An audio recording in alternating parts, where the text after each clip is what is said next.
Usually, before I go shaking my tits for the press, I like to go see how the professionals do it.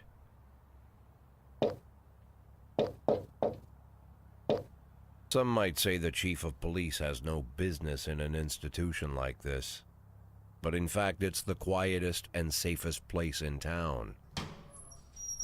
You won't run into any reporters, nobody gets into any fights, nobody drinks too much, nobody even raises their voice.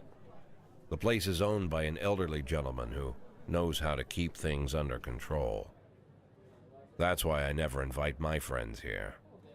I wanted to make an exception for my 60th birthday, but most of my colleagues are young enough to be my sons, and they'd rather just hire prostitutes. Why stare at some boobs when you can take the whole package for yourself? But there's none of that in our club. So this is the police, the fuzz, the po-po, the blue men. Jack Boyd is the well-loved, successful chief of police at a town called Freeburg. And he's got 180 days left because he's been forced to retire. Being pushed out by the annoying mayor of the city. But Jack, he's got other ideas. He won't be going quietly. He's not going to go lying down, let's put it that way. So it's in his head that if he's going out, he's going to go out with £1 million in the bank. He's been a good cop all his life. He's been playing by the rules, never taken any bribes, any money from anyone, no backhanders, none of that rubbish. He's a good man. He's done his job. And now finally, he's had enough of playing nice. He's ready for anything now. But you decide how far he goes. You decide if you want to bribe. If you decide if you want to take a kickback. If you want to take deals from the mafia, skimming the budget, drug sales, weapon sales, all of it, you get to choose when and where it comes in. Every day starts the same way. Your papers come in through the post, they land on the table, they fall, you get to read a bit of information as to what's going on. You get in the car, you drive off to work. You get a quick screen on then, you see who's on shift for the day, you get to see any troublemakers, any useless cops, any old cops that are overhill, that sort of stuff. This is also the place then where they show up and decide to say, I can't make it to work today, I gotta go, my dog's been running a marathon, he's got tuberculosis, my gran just did, a skydive and landed without a parachute, so I need to go see her.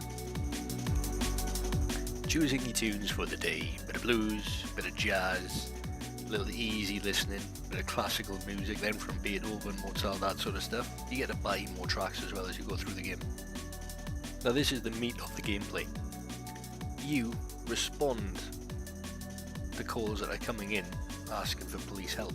So, muggings, robberies, burglaries, murders, drug sales, gun running, you name it, it's all in there at some point. You even get a little cheeky one about an 8-year-old called Kevin, stuck at a house while 2 burglars are trying to break in.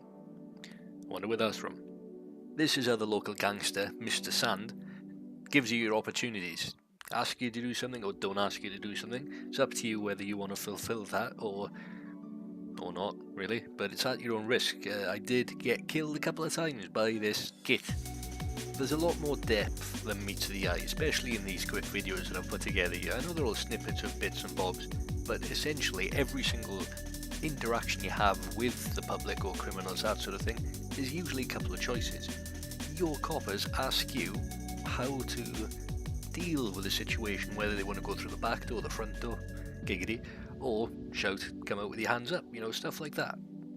Every so often you'll get a case that'll come in that'll require a detective. Not your typical copper, somebody with a bit of training. These will do their investigation, speak to a few random civilians that witnessed it, so on and so forth, or possibly the perpetrator just pretending not to be there, and then you have to organise the crime as it happened. When you get it right, you solve the case, job done. But you've always got a time limit on these sort of things, and also a time limit then to go pick up a perp. If you don't meet the requirements, then, well, tough luck. After the successful completion of a new day, you're treated then to a cutscene, usually in the form of, well, a comic book animation, like a graphic novel. These remind me heavily of Max Payne, the original Max Payne 2. Absolute fantastic storytelling done through the medium of comic slides. And often they lead you then to choices or dilemmas. You have to pick the lesser of two evils, or the more evil the better. It's up to you really how you want to play it. So in all, you have the mayor to please, you have the criminal underworld to please, the mafia, you've got your own police force to please, you've got a lot of people out there that need results, and you're trying to cream as much money as you can throughout that final 6-month period, 180 days, just to retire with enough cash in the bank to live happily for the rest of your life. This is an exceptional take on the real-time management sim, also voiced fantastically well. The guy who takes part of Jack is played by John St. John, who is also the voice of Duke Nukem. Don't know if you spotted that at the beginning there. All in all, this was a deceptive task for me. I'm not usually into the management sims, you see, but this gripped me from the start. The honesty of it, it's not a fluffy piece.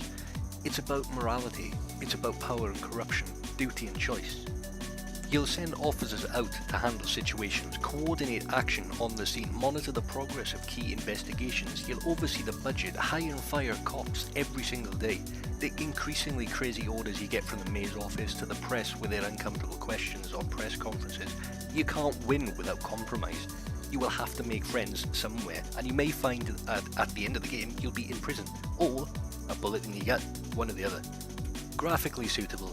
You control the goings-on from your office with nice weather touches coming through the office window. Audio and music is crisp and fitting with the game's momentum, and you've got a rich story played out in an interactive graphic novel. Gameplay is clear and streamlined and innovative. Please pick this up, you will not regret it.